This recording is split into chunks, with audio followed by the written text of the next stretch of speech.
This is Lucas Orsvan from Wolfire Games.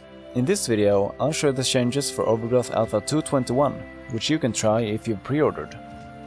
The Magma Arena has received several small improvements.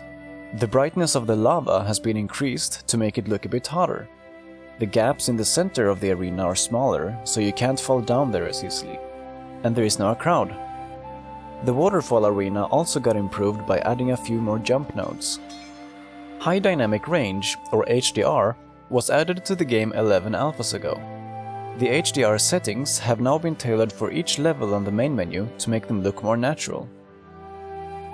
Rendering in HDR means rendering more colors than a screen can display, and then, before showing the image on the screen, mapping those colors to a range that the screen can show.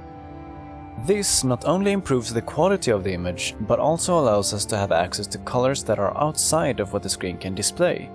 So while the screen can't get as bright as an actual sun, we can use the fact that the sun in the game has a very high brightness value to make the sun look brighter by using BLUM.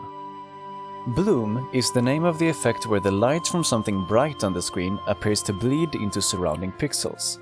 We can make the BLUM effect stronger the brighter the pixels are, even beyond what the screen can display, since we now have this information when using HDR.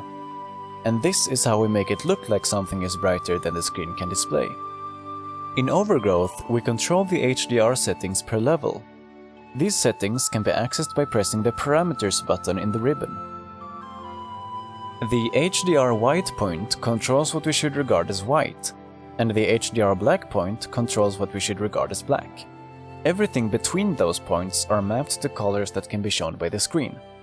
Anything above the white point is white, and the further above the white point it is, the more it will bloom. Anything below the black point will just be black. The HDR bloom multiplier setting controls how strong the bloom effect is. That's it for this video.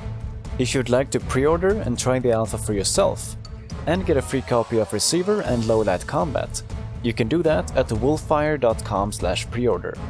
If you'd like to hear about development news as soon as it happens, you can follow us on Twitter @Wolfire.